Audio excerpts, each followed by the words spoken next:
हम फोटोसिंथेसिस का पार्ट 3 भी शुरू करेंगे, जो कि टॉपिक है ये where are the ADP and NADPH used. Okay, so हमें यहीं से शुरू करना था अपना, ठीक है। सॉरी गाइज, थोड़ा लेट हो गया मुझे वीडियो बनाने में, कहीं बिजी थी। वैसे कोई बात नहीं, हम यहाँ से शुरू करते हैं अपना video. Okay, so let's get started without wasting any more time. So started करते हैं, ठीक है ना। इंसर्टी ज़रूरी है, आपको NCERT line by line to line by line पढ़नी है और सारी लाइन को एनालाइज करना है, वो लाइन क्या बोलना चाहता है, ठीक है, क्या बोलना चाहता है, आप उस लाइन को तो एनालाइज करेंगे ही। सो ओके, एक्चुअली जो है यहाँ पे ये बोल रहा है where are the ATP and NADP used. So जो ATP एंड NADP जो हमारा इसमें बना है कीमोस्मेटिक हाइपोथेसिस में, या फिर नन साइक्लिक जेड स्कीम वाले नन फोटोफॉस्फोराइलेशन में, जिसमें ये सारे ATP एंड NADP यूज्ड हुए हैं, ठीक है ना। तो उसमें ये सारे NADP फॉर्म हुए हैं, तो ये सारा जो उनका यूटिलाइजेशन है वो इसमें होगा। मतलब photosynthesis is a formation of glucose from carbon dioxide sunlight in the presence of sunlight by the help of chlorophyll। Okay, so यहाँ पे जो ADP एंड NADPH बना है, तो हमें उसे यहाँ पे यूटिलाइज करना है ना, यूटिलाइज करना है और फिर एक पूरा प्रोडक्ट बनाना है। तो इसे हम ना क्या कहते हैं, बायोसिंथेटिक फेज कहते हैं। बायोसिंथेटिक फेज क्यों कहते हैं यहाँ पे हमसे, हाँ सब लाइन बाय लाइन पढ़ें, दैट इज़ मोर।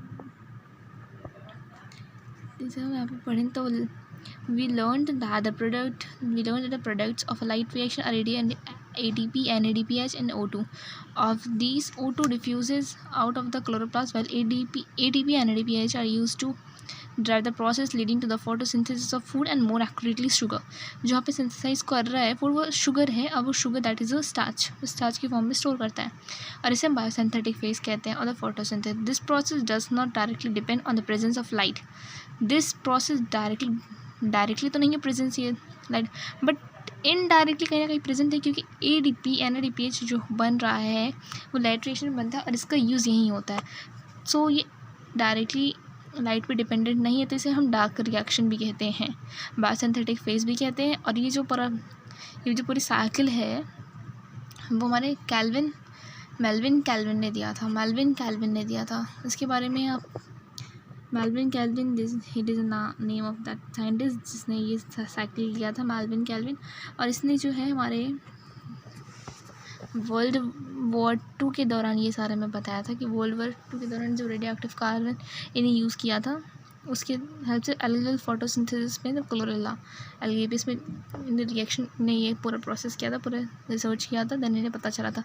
तो इन्हीं के नाम पे ये पूरा साइक्लिक पाथ है, इनके नाम पे हो गया कैल्विन साइकिल। और इसे हम डार्क रिएक्शन भी कहते हैं, बायोसिंथेटिक फेज भी कहते हैं, C3 साइकिल भी कहते हैं। C3 साइकिल इसलिए कहते हैं क्योंकि इसका जो फर्स्ट स्टेबल प्रोडक्ट है दैट इज़ 3 कार्बन कंपाउंड है ना, तो 3 फॉस्फोग्लिसरिक एसिड, तो इसे हम 3C साइकिल कहते हैं।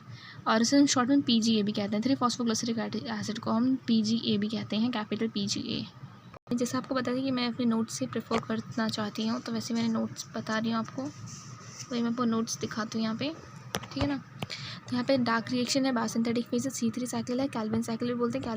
मेल्विन कैल्विन ही इस पर रिसर्च गिवन में मेल्विन कैल्विन इस पर रिसर्च किया था आफ्टर वर्ल्ड वॉर 2। ये पूछ सकता है by the use of a radio active C14, कौन सा रेडियो एक्टिव ने यूज़ किया था, तो कार्बन का रेडियो एक्टिव ने यूज़ किया था in algal photosynthesis Chlorella green algae पे। तो प्राइमरी CO2 एक्सेप्टर यहाँ पे RUBP कार्बोक्सिलेज है, ऑक्सीजनेज नहीं है। ऑक्सीजनेज हो जाएगा तो वो पे एक अलग एक्सेप्शन केस, वो मतलब थोड़ा एक्सेप्शन केस हो जाता है, तो उसे हम फर्दर पढ़ेंगे अभी आगे। तो हमें जो RUBP तो है, मगर वो एज अ कार्बोक्सिलेज की तरह ऐड करेगा तो वो प्राइमरी एक्सेप्टर है। और यहाँ पे जो RUBP कार्बोक्सिलेज है that is a 5 carbon compound. और आपने पढ़ा होगा RB रुबिस्को, जो है इसको रुबिस्को बोलते हैं, वो शॉर्ट फॉर्म में क्या है, वो most abundant protein in the world, ठीक है ना। और प्राइमरी फिक्सेशन प्रोडक्ट मैंने आपको बताया था कि इसका जो फर्स्ट फिक्सेशन प्रोडक्ट है, जिसका प्राइमरी फिक्सेशन प्रोडक्ट है, मेन है, प्राइमरी है, 3 फॉस्फोग्लिसरिक एसिड, जो शॉर्ट में से हम PGA भी कहते हैं, 3 कार्बन कंपाउंड्स है। सो यहाँ पे जैसे मैंने लिया है 5 RUBP carboxylase which is a 5 carbon compound. यहाँ पे कार्बन डाइऑक्साइड ऑब्वियस आएगा अंदर, ठीक है ना। यहाँ पे 1 कार्बन कंपाउंड, यहाँ पे 2 PGA is a 3 carbon molecule, यहाँ 5 है, 6 है, 3 कार्बन मॉलिक्यूल है, इसका 2 मोल बनेगा, 2 molecule of PGA which is a 3 carbon compound. So stable, so balance हो जाएंगे, 6 कार्बन कंपाउंड्स बनेंगे। तो 3 स्टेजेस की बात कर रहे हैं यहाँ पे, 3 स्टेजेस आते हैं। इसके ऊपर साइकिल भी होता है, साइकिल हमारे एनसीईआरटी की डायग्राम में मैं उसे बताऊँगी भी आपको। फर्स्टली हम इस पर देख लेते हैं। पहले 3 स्टेप्स हैं, carboxylation, reduction and regeneration. Okay, regeneration second page पे। पहले हम कार्बोक्सिलेशन मोस्ट, अगर पूछता है कैल्विन साइकिल में what is the most crucial step, तो हम बोलेंगे carboxylation is the most crucial step. और रिडक्शन की बात करें तो यहाँ पे रिडक्शन होता है 2 मॉलिक्यूल ऑफ एटीपी का यूज़ होगा, 2 मॉलिक्यूल ऑफ एनएडीपीएच का यूज़ होगा पर साइकिल ऑफ CO2 मॉलिक्यूल। मतलब एक कार्बन, अगर एक साइकिल में एक कार्बन यूज़ होगा जहाँ पे 2 molecule of ATP and 2 molecule of NADPH utilize होंगे। यहाँ पे शुगर का फॉर्मेशन करेंगे, शुगर कार्बोहाइड्रेट स्टार्च बोल सकते हैं, which is six molecule of carbon. So हमें 6 कार्बन डाइऑक्साइड चाहिए, मतलब यहाँ पे साइकिल जो है कैल्विन साइकिल 6 बार चलेगी, तो 1 मॉलिक्यूल ऑफ शुगर या कार्बोहाइड्रेट का फॉर्मेशन होगा। सो मैंने आपको बताया था 6 टर्न्स ऑफ साइकिल यहाँ पे यूटिलाइज, 6 टर्न ऑफ साइकिल यहाँ पे जो है 6 time of Calvin cycle form बन जाएगा साइकिल, और उसमें 6 molecule of carbon dioxide use होंगे। तो हम 6 turns of cycle are required for formation of 1 molecule of glucose. Okay, तो यहाँ पे हम देख सकते हैं, एक कैलकुलेशन कर सकते हैं, छोटा सा कैलकुलेशन, छोटा है मगर बहुत इंपॉर्टेंट है, लीस्ट बट नॉट लीस्ट है ना, बोल एज अ फ्रेज। तो हमें टोटल ATP का कितना यूज़ लें, 6 टर्न्स ऑफ साइकिल है, ये हमें पता है, ठीक है ना। 6 है और फिर से 2 ये है, 6 ये वाला है, फिर 2 ये वाला है, 6 2 × 6 12 हो गया, फिर 12 NADPH हो गया, ठीक है। तो carboxylation the most crucial step. Second is reduction. Reduction में एक्चुअली इन दोनों सबस्ट्रेट का रिडक्शन होगा। ओके, सो गाइस अब लोग हम रीजनरेशन पे पहुँचते हैं। गाइस की बोल रहे हो, फ्रेंड्स ही बोलती हूँ तुम्हें, है ना। Friends is the most accurate, I think so. Friends ही तो यार तुम लोग मेरे दोस्ती हैं, तो काइंड ऑफ ऑनलाइन फ्रेंडशिप। तो रीजनरेशन की बात करते हैं। थर्ड, इसमें 3 साइकिल होती है थर्ड। ओके, थर्ड में 3 साइकिल होती है, कार्बोक्सिलेशन, रिडक्शन, रीजनरेशन बात किया है ना कि एक ATP फिर से यूज़ होता है, ठीक है ना। क्यों होता है, क्योंकि यहाँ पे RUBP जो है हमें कंटिन्यूसली साइकिल में चाहिए, क्योंकि वो एज अ एक्सेप्टर है, वो कार्बन डाइऑक्साइड को एक्सेप्ट करेगा, फिर 2 मोल ऑफ PGA फॉर्म करेगा। तो यहाँ पे हमें RUBP तो चाहिए, तो यहाँ पे RUBP ना रिड्यूस हो गया एक्चुअली में, तो यहाँ पे ATP लेगा, फिर वो RUBP बन जाएगा। तो for 6 turns of cycle 6 turn चाहिए, एक कार्बन डाइऑक्साइड, हम सिर्फ एक उसकी बात कर रहे हैं, एक मॉलिक्यूल ऑफ ग्लूकोज की या फिर स्टार्च की बोल सकते हैं, या फिर शुगर की बोल सकते हैं, जिसके लिए 6 टर्न्स ऑफ कैल्विन साइकिल घूमना पड़ेगा। उसके लिए पहले हमने आगे बता चुके हैं कि 12 molecule of ADP and 12 molecule of NADPH का फॉर्मेशन है, और यहाँ पे 6 ATP है। तो RUP molecule except is present simultaneously because it is required to uninterrupted formation of carbohydrate, ठीक है। यहाँ पे बात करते हैं, देखो हमने इन क्या था, इसके इनपुट में क्या डालता है, हमें आउटपुट रिजल्ट क्या मिल रहा है। तो हमें इनपुट डालता है 6 CO2 मिला, 18 ATP, 16 पिछले का और 12 इस 6 इस टाइम का, नहीं 12 उस टाइम का और 6 इस टाइम का, ठीक है।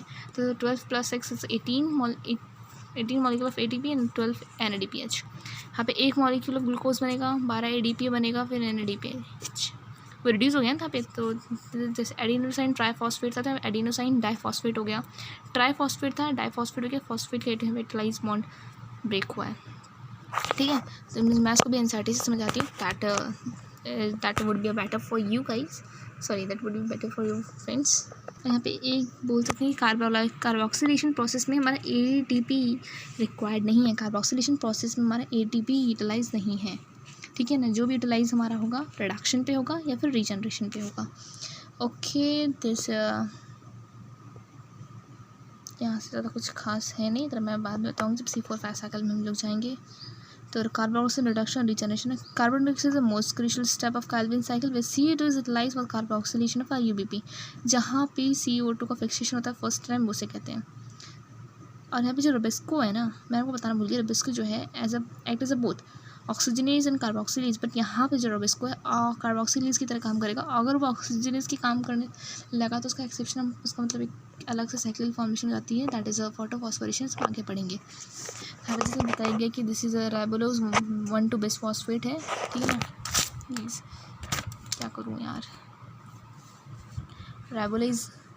रेबुलोज 1 बिस फॉस्फेट है, यहाँ पे CO2 + A2 है, कार्बोक्सिलेशन बना, 3 फॉस्फोग्लिसराइड बना, रिडक्शन हुआ जिसमें से 2 ADP 2 NADPH हुआ, ठीक है ना। ट्रायोस फॉस्फेट बना जहाँ से एक कार्बन निकल जाएगा, एक कार्बन आउट हो जाता है, ठीक है, वो आउट हो गया है वो एक carbon, this is a 1 carbon जो कि आउट हो गया है। And this is a regeneration of one molecule regeneration हो रहा है, RUBP का रीजनरेशन हो रहा है with the help of ATP। फिर यहाँ पे RUBP बना, फिर साइकिल पूरा प्रोसेस अगेन कंटिन्यूसली चलता रहेगा। छोटा सा कॉन्सेप्ट है जो यहाँ पे PGA है, PG इज़ अ थ्री फॉस्फोग्लिसरॉल्डिहाइड है ना। तो यहाँ पे जो है C3 साइकिल में कहाँ पे हो रहा है, सारा मेसोफिल सेल्स में हो रहा है, सारा जो C3 है मेसोफिल सेल्स में हो रहा है, ठीक है ना। बाकी ये वाला क्वेश्चन मैं आपको बाद में बताऊँगी, that is the word. Okay, तो आगे चलते हैं। इसमें मैंने सारा बता दिया अपने नोट से, ज़्यादा कुछ खास है नहीं। आगे चलते हैं, ये मैंने बता दिया था आपको, ठीक है ना। अब यहाँ पे चलते हैं C4 पाथवे।